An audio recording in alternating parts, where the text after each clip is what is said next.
Noong ika-11 ng Abril 2026 sa lungsod ng Tuguegarao City, Cagayan.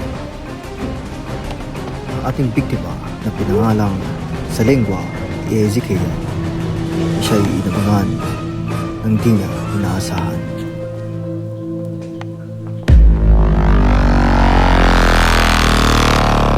Isang kahina-hinahang lalaki na itatago na lang natin sa pangalan na JR.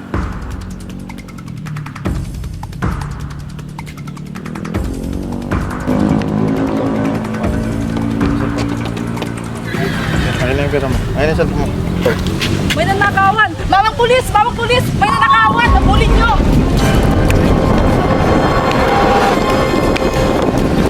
Boy! Nanigil ka! Boy! Itaas sa video! Kapapalag! Kapapalag!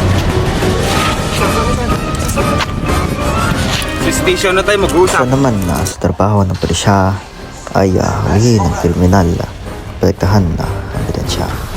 May karapatan kang hindi magsalita. Anumang sabihin mo ay maaaring gamitin laban sa iyo sa lahat ng korte sa Pilipinas.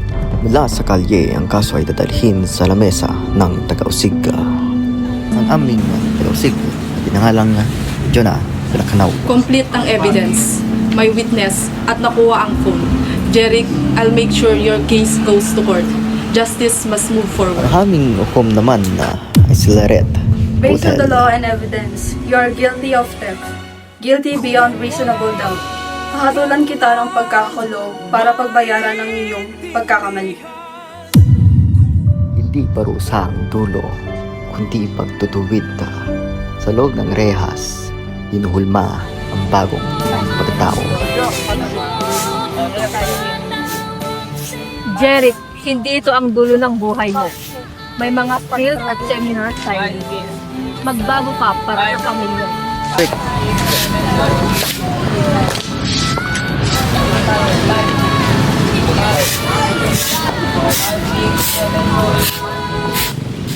Ang huling yugto, ang pamayanan, ang pagtanggap sa nagbalik loob. Uy, si Jeric ba yun? Uy, Jeric! Uy, Kap! Kumusta ka?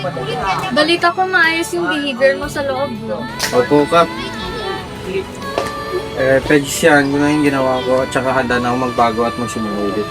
Basta, decidido kang magbago. Tutulungan ka namin. Welcome back. Thank you, Kap. Salamat po, Kap.